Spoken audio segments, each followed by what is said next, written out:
Welcome to the Broadbrook Rotary Club Service Above Self, a television show intended to talk about the good work being done in the name of community service. My name is Ann Osborne, and I am proud to be able to bring you some great folks from Casey Family Services, a foster and adoption social service agency located on Woodland Street in Hartford.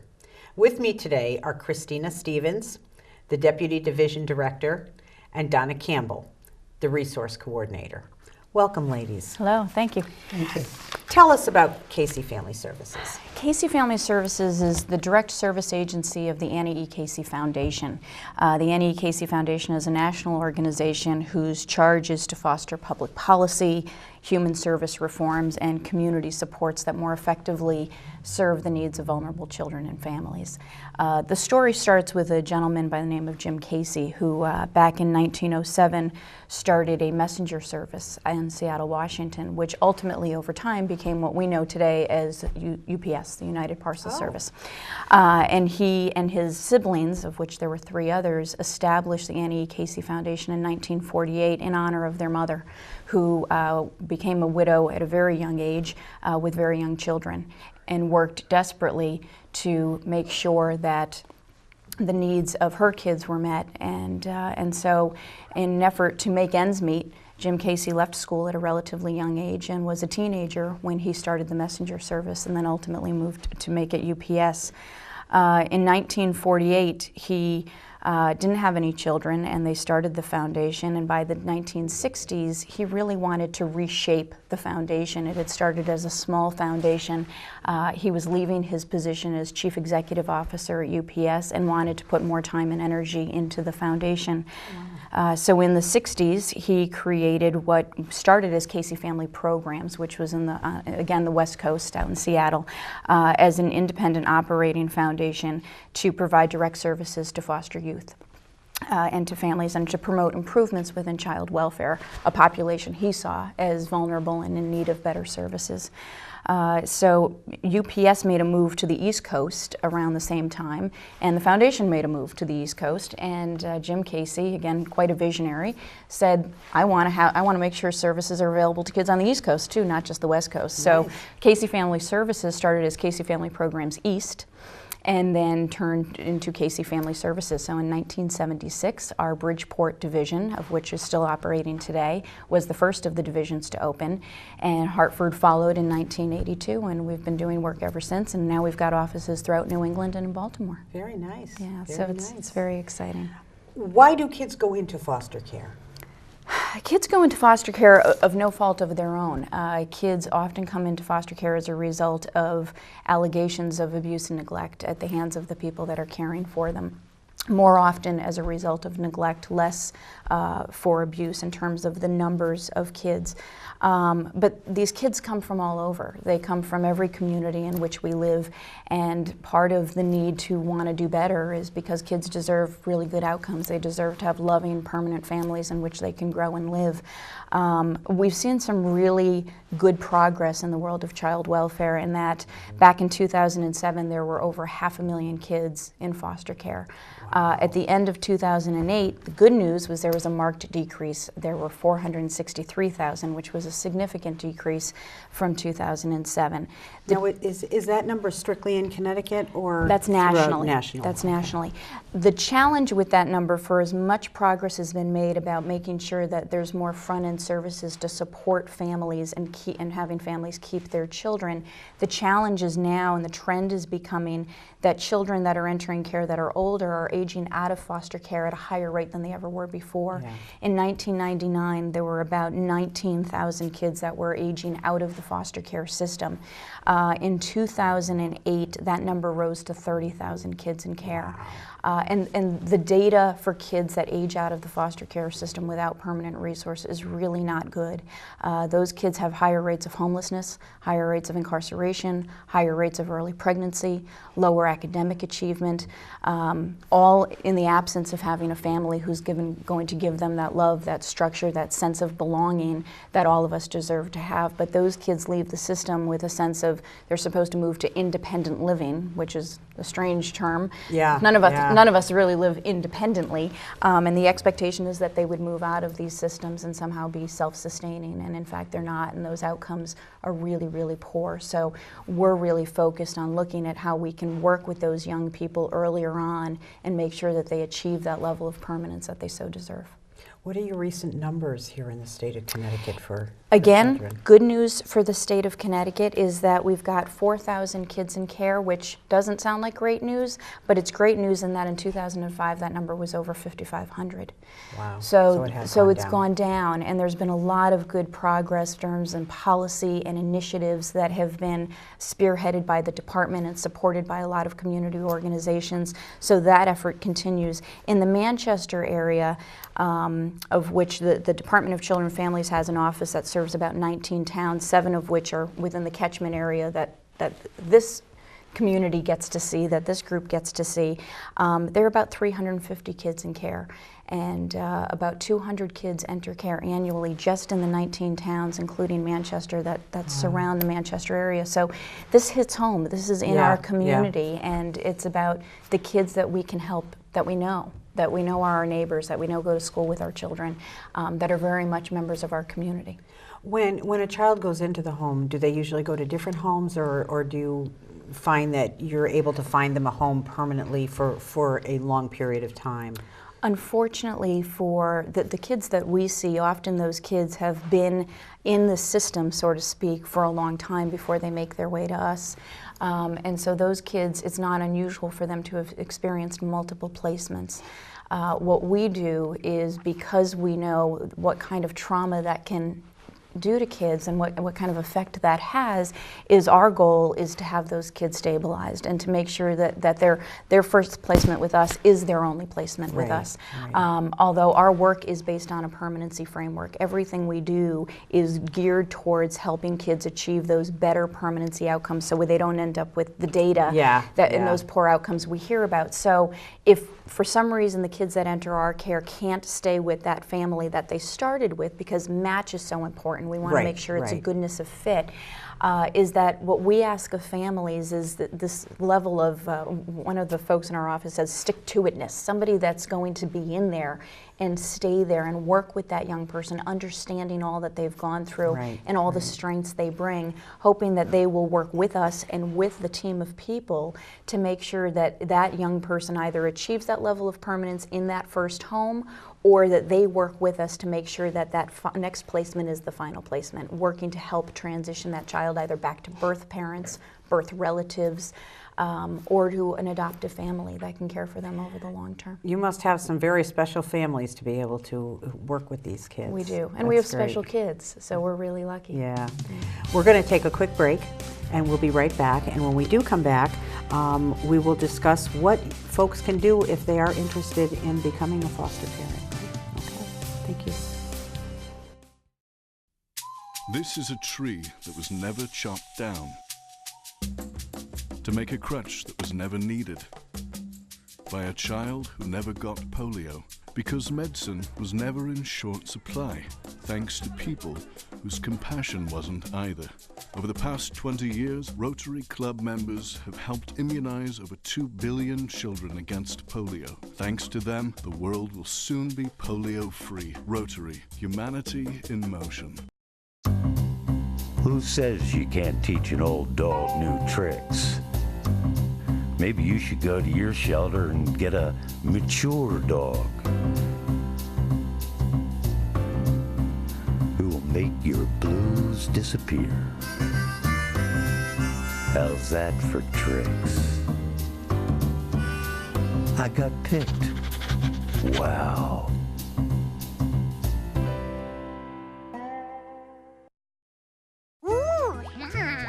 Every child is curious. George, look what I found.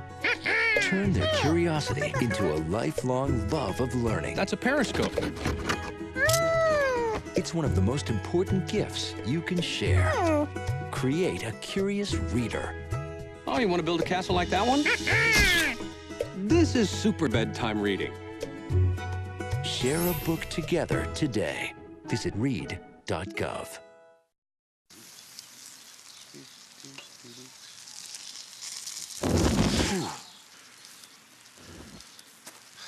Here we go. What?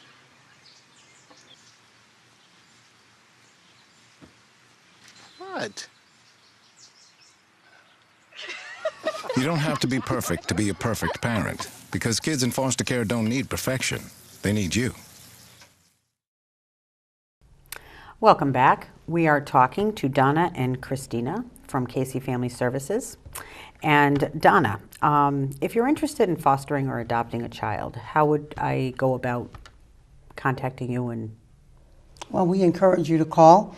We have a 1-8 number, 888-799-KIDS, which is 1-888-799-5437. You can also reach us on the website, and that is www.caseyfamilyservices.org.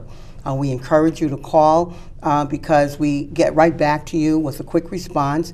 We also invite you to our informational meeting to learn more about us, and we give you a general overview on the phone about what the requirements are to be a foster parent. We also encourage anyone in the listening audience, if they're interested, we are available to do presentations at faith congregations or at your place of business. So if you would like to give us a call or talk to us on the web, we would definitely be in touch with you to do that as well. I can also give you some requirements that, briefly, that would be necessary to become a foster parent, and that is you would have to have a background check, and that's criminal and child protective services background check. You don't necessarily need to own your home. You can rent the home. We also say that you don't have to be a parent, but you do need to know something about parenting a child. We do give training, so you would have to go through the training classes with us. We do also do home studies. We follow you through and just give you some particular training, enhancement training on behavioral issues. So we provide those services as well. We have master's degree level social workers who will stick with you and stay with you. And we have a 24/7-hour answering service that also would provide you with supports as you're going along in the process and once you become a foster or adoptive parent. great. Now, fostering or adopting a child costs money. How do you help the foster parents, adoptive parents, get the support they need to help these kids? Well, we've got, as Donna mentioned, we've got master's level social workers, and we very much believe in a team approach to our work, and we partner and join with families that we're working with. So we also have the benefit of what we call family support specialists, which are added additional folks to our staff who have tremendous expertise in supporting families, providing families with tools and strategies around how to best work with young people. And so together, the social worker and the family support specialist really make up a solid team to provide that level of support. Also, our children are referred from the State Department of Children and Families.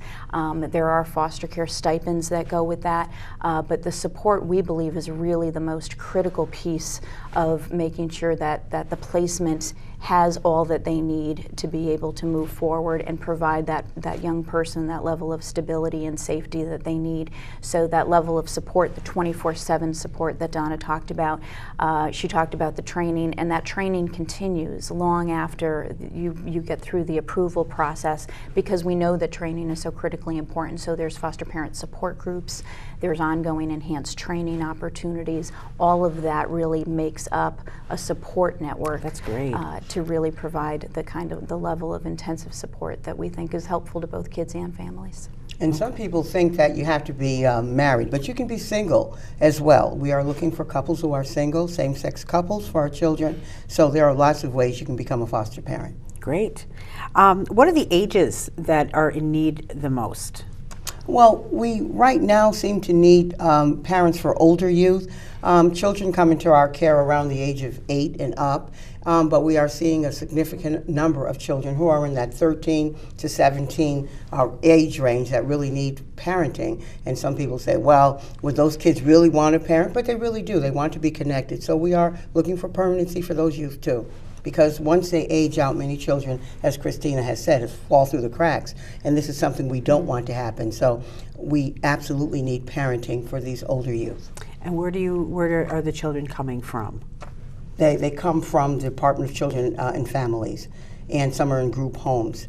living in group homes right now. So some are in other foster care homes that are not able to keep the children in their homes. So that's where they're coming from. Now, in the past, fostering has not, you know, there's good and bad on both sides, and how has it changed over the years? So foster care for a long time was really the long-term solution, and this notion of permanence that we keep talking about really wasn't at the forefront of the work. And so legislation has really, in many ways, guided some of the child welfare work, and in some ways in very positive ways, and some where we saw that we needed improvements. One of the ways that happened was back in 1997 with the Adoption Safe Families Act, which was really geared towards making sure that all efforts were made, reasonable efforts, to reunify children with their parents, because we know that's the best possible scenario, that children can remain safely at home or return home as quickly as possible.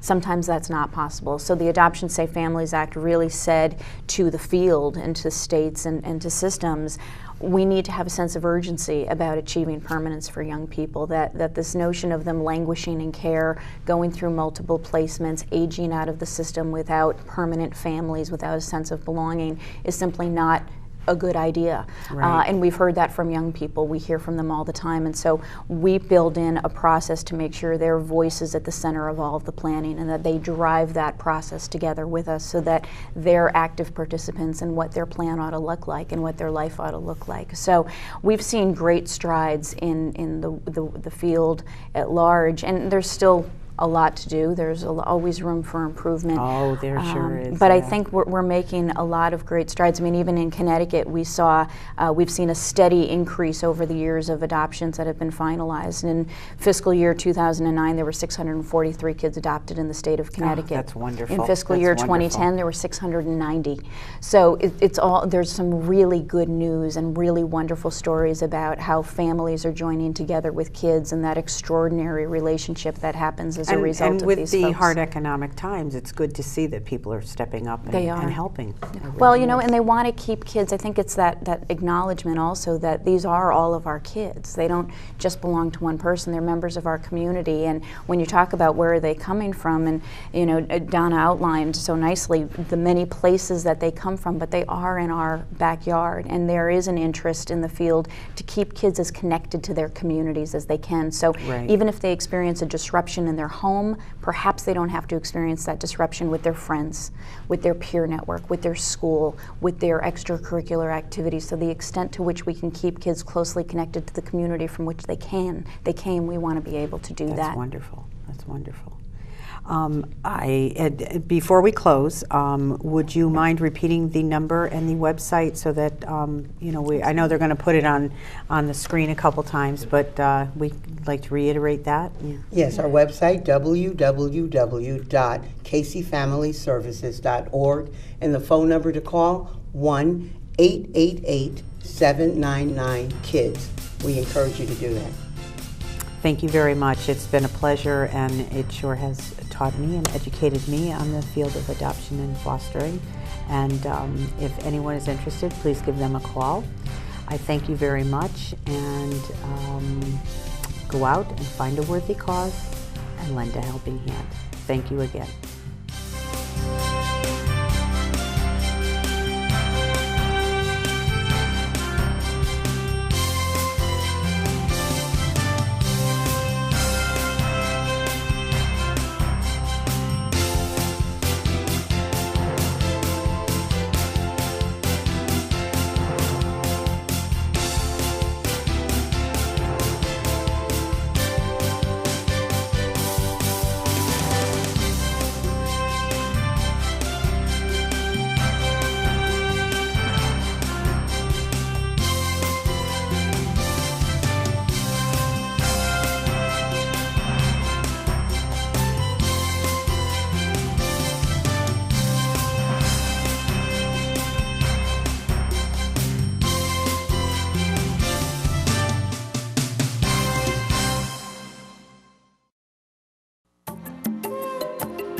Could you dedicate yourself to a worthy cause?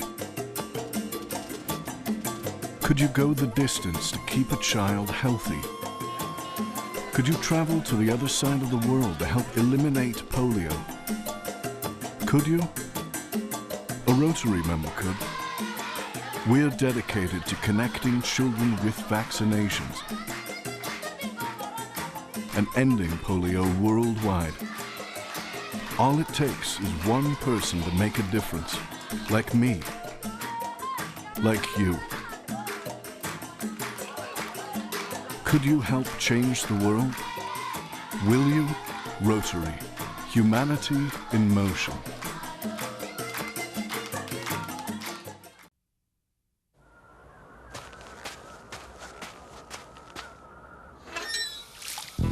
When you start with Rotary, good things happen. Rotary's ordinary people working together to clean the environment, stop disease, and accomplish other extraordinary things.